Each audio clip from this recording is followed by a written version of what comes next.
The end of World War I had a profound and devastating impact on Germany, both on the battlefield and within its society. By 1918, Germany was exhausted by 4 years of intense warfare. The economy was in ruins, with severe shortages of food and resources due to the British naval blockade. And the once powerful German military was on the brink of collapse. The human cost was staggering, with millions of soldiers dead or wounded and countless civilians suffering from the effects of war. The war had drained Germany's resources and morale, leaving the country in a state of deep crisis.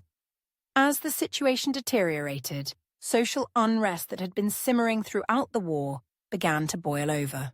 The German people, increasingly disillusioned by the hardships they endured and the seeming futility of the conflict, began to lose faith in the Kaiser and the government. Strikes and protests, which had started sporadically during the war, grew in frequency and intensity. By the autumn of 1918, Germany was teetering on the edge of revolution. Workers, soldiers, and sailors began to openly rebel against the authorities, demanding an end to the war and the abdication of Kaiser Wilhelm II. The most significant uprising occurred in late October 1918, when sailors in the port of Kiel mutinied, refusing to carry out orders for a final, suicidal attack on the British Navy. This mutiny quickly spread to other ports and cities, igniting a wider revolutionary movement across the country. Amid this chaos, the German military leaders and the Kaiser realized that the war was lost. The Allied forces, bolstered by fresh American troops, had pushed the German army back on all fronts. With the country facing internal collapse and external defeat, the German High Command advised Kaiser Wilhelm II to seek an armistice. On November 9, 1918, as revolutions swept through Berlin and other major cities, Kaiser Wilhelm II abdicated and fled to the Netherlands, bringing an end to the German monarchy. 2 days later, on November 11, 1918, the armistice was signed in a railway carriage in the forest of Compiègne, in France, officially ending the fighting on the Western Front. The terms of the armistice were harsh for Germany.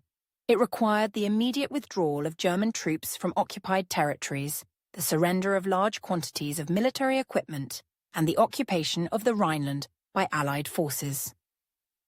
The armistice effectively left Germany defenseless and humiliated, laying the groundwork for the even harsher Treaty of Versailles that would follow in 1919.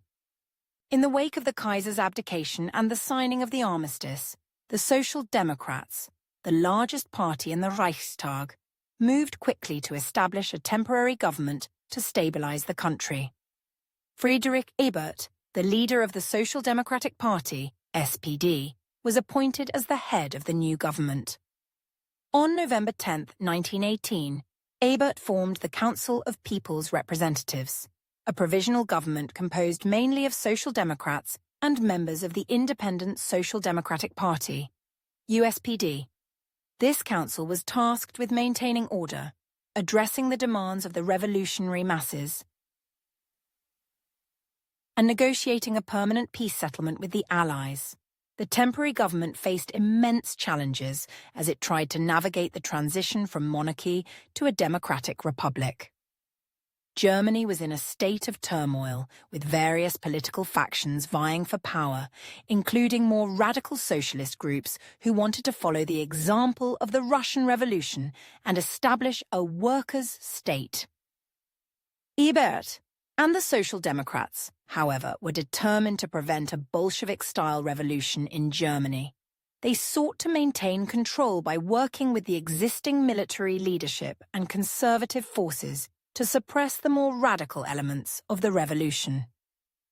Despite these efforts, the period following the armistice was marked by continued unrest, strikes, and violence as Germany struggled to come to terms with its defeat and the collapse of the old order.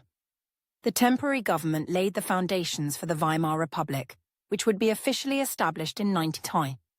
But the new republic was born into a deeply divided and unstable society, haunted by the legacies of the war and the revolution.